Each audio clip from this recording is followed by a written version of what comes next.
माजी केंद्रीय मंत्री सूर्यकांता पाटील यांनी राष्ट्रवादी काँग्रेसचे शरद पवार यांच्या पक्षामध्ये प्रवेश केलाय। भाजपने गेल्या 10 वर्षांमध्ये सूर्यकांता पाटील यांना कोणतीही मोठी जबाबदारी दिली नव्हती। त्यामुळे काही दिवसांपूर्वी पक्षात त्या नाराज असल्याची चर्चा होती।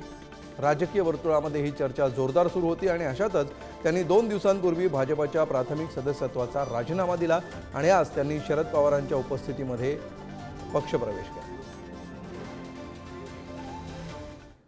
तर सूर्यकांता पाटील नेमक्या कोण आहेत, त्यांच्या कारकिर्दीची थोडक्यात ओळख करून घेऊया ग्राफिक्सच्या माध्यमातून।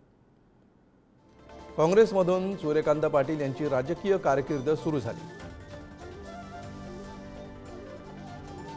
1980 मध्ये नांदेड नगर परिषदेच्या त्या नगरसेविका झाल्या।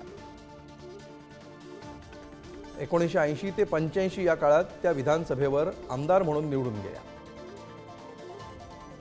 1986 ते 91 या काळामध्ये राज्यसभा खासदार होत्या सूर्यकांता पाटील। 1991 आणि 1998 अशी 2 वर्ष त्या लोकसभेच्या खासदार झाल्या।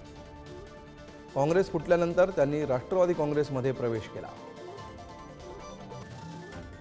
2004 मध्ये लोकसभा खासदार आणि त्यानंतर केंद्रात त्यांना राज्यमंत्रीपद देखील मिळालं। 2014 मध्ये राष्ट्रवादीला सोडचिठ्ठी देऊन त्यांनी भाजपमध्ये प्रवेश केला होता।